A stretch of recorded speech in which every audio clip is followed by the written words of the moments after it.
بسم اللہ الرحمن الرحیم۔ حضرت عبید بن جراح رضی اللہ عنہ کو اس کی اطلاع کی گئی اور بیانی آپ کے سامنے وہ الفاظ دہرائے گئے۔ آپ نے فرمایا واللہ میں بھی اسے اسی طرح سے جواب دوں گا جس طریقہ اور حیثیت سے اس نے مجھے بلایا ہے۔ یہ کہہ کر آپ کھڑے ہوئے، امراء اسلام کی ایک جماعت آپ کے ساتھ ہوئی، ترجمان کو ہمراہ لیا اور ثقفی یعنی اعظمی فوف کے سامنے جا کھڑے ہوئے۔ ترجمان نے کہا یہ عرب کے سردار ہیں، جو کچھ کہنا چاہتے ہو کہو۔ فوف نے ترجمان کی وساطت سے کہا آپ حضرات ہم ارض مقدس کے باشندوں سے کیا چاہتے ہیں؟ یاد رکھو یہ شہر نہایت مقدس ہے، جو بری نیت سے اس کی طرف آنکھ اٹھائے اور اس کے فتح کرنے کا قصد کرے تو سمجھ لو کہ اللہ تبارک و تعالیٰ کا وہ جل اس پر غضب نازل ہونے والا ہے اور وہ عنقریب ہی ہلاک ہو جائے گا۔ آپ نے فرمایا ہاں یہ شعر واقعی بزرگ اور مقدس شعر ہے، ہم اس کی شرافت اور بزرگی سے خوب واقف ہے۔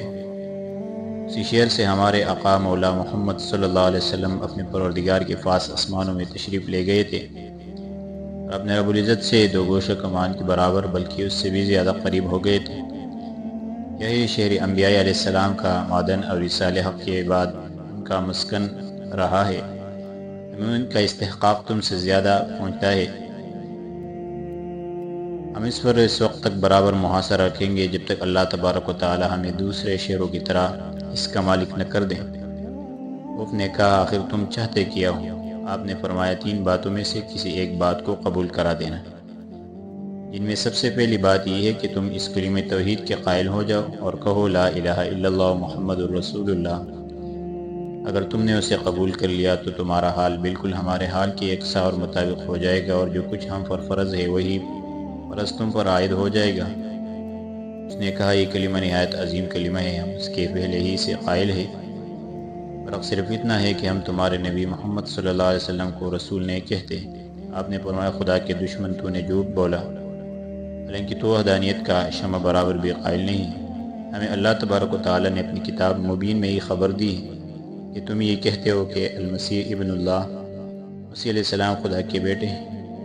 لا الہ الا اللہ سبحانہ و تعالی اما یقول الظالمون علوا کبیرا، نہیں ہے کوئی معبود مگر اللہ پاک ہے، وہ اور وراء الورا ہے اس چیز سے جو اس کی طرف ظالم منسوب کرتے ہیں۔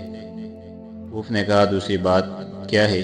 آپ نے فرمایا کہ تم اپنے شعر کے اوپر ہماری سیادت تسلیم کر لو اور مصالحت کے بعد ہمارے ماتحت ہو کر ہمیں دوسرے شام کے شعروں کی طرح جزیہ ادا کرتے رہو۔ اس نے کہا یہ پہلی بات سے بھی زیادہ دشوار بات ہے، ہم کبھی قیامت تک بھی ذلت و حقارت اور ماتحتی کی زندگی بسر نہیں کر سکتے۔ آپ نے فرمایا تو پھر تیسری بات تلوار ہے، ہم اس وقت تک اسے کبھی میاں نہیں کر سکتے جب تک اللہ تبارک و تعالی ہمیں تمہارے کفر مظفر و منصور نہ کر دے۔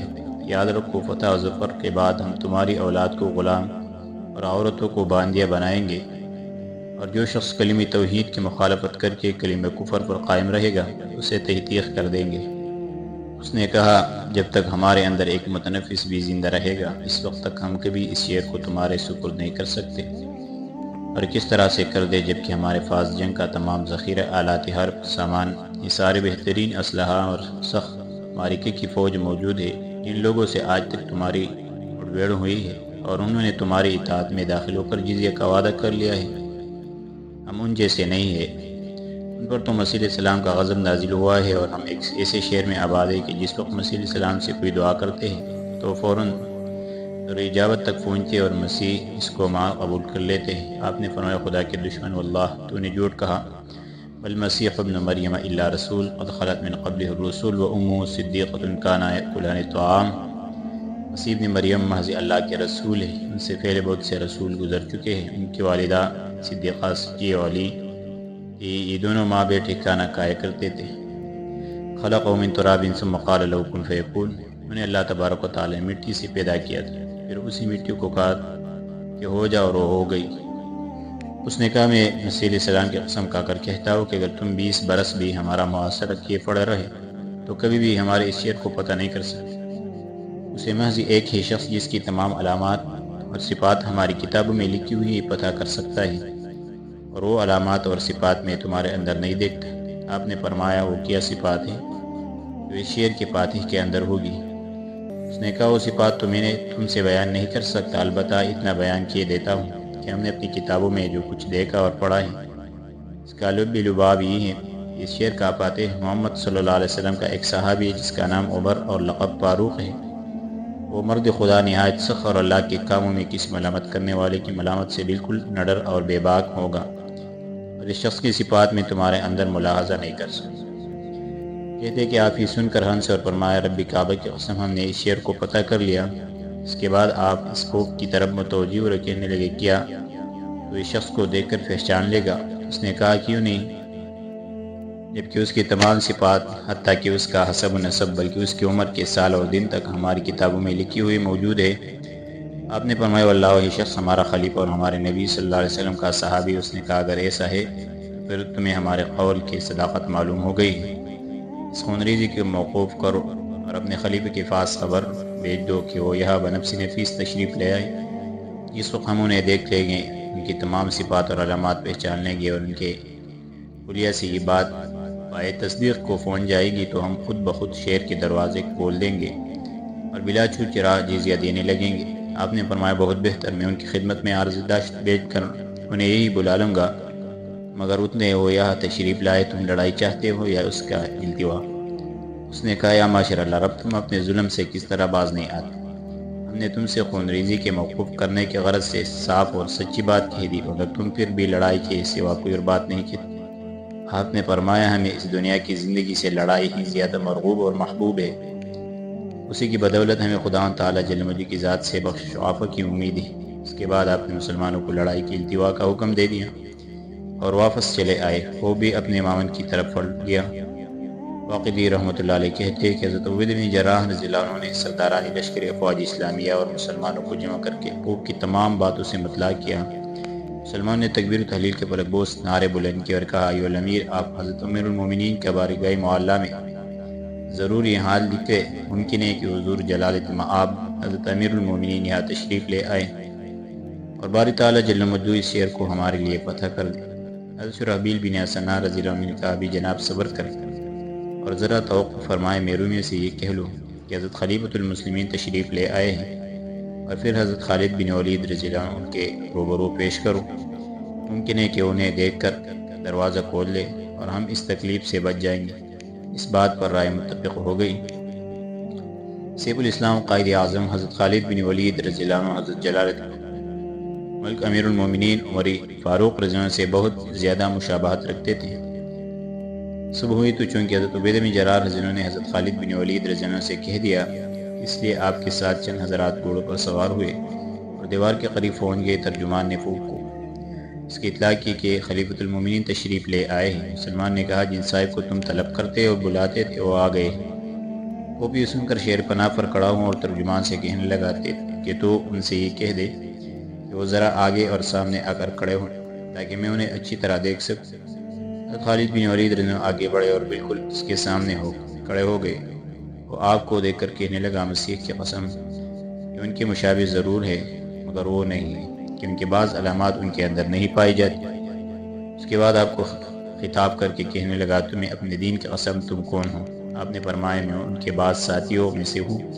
اس نے کہا نوجوان عرب، آخر تم میں یہ مکر و فریب کب تک رہے گا؟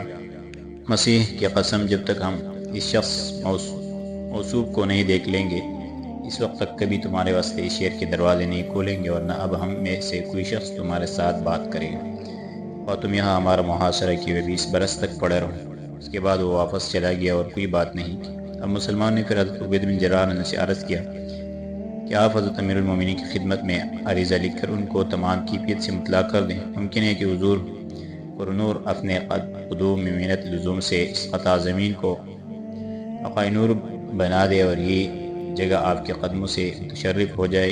عبید بن جراح رضی اللہ عنہ نے حسب ذیل عریضہ لکھنا شروع کیا۔ بسم اللہ الرحمن الرحیم، بال خدمت حضرت عبداللہ امیر المومنین عمر بن خطاب رضی اللہ عنہ، از طرفی ابو عبیدہ امیر بن جراح عامل شام، اما بعد، السلام علیکم، فإن الحمد للہ الذی لا الہ الا هو وصلی علی نبی محمد صلی اللہ علیہ وسلم۔ یا امیر المومنین، جناب کو واضح ہو کہ ہم نے شہر ایلیا کو اپنے محاصرے میں لے رکھا ہے۔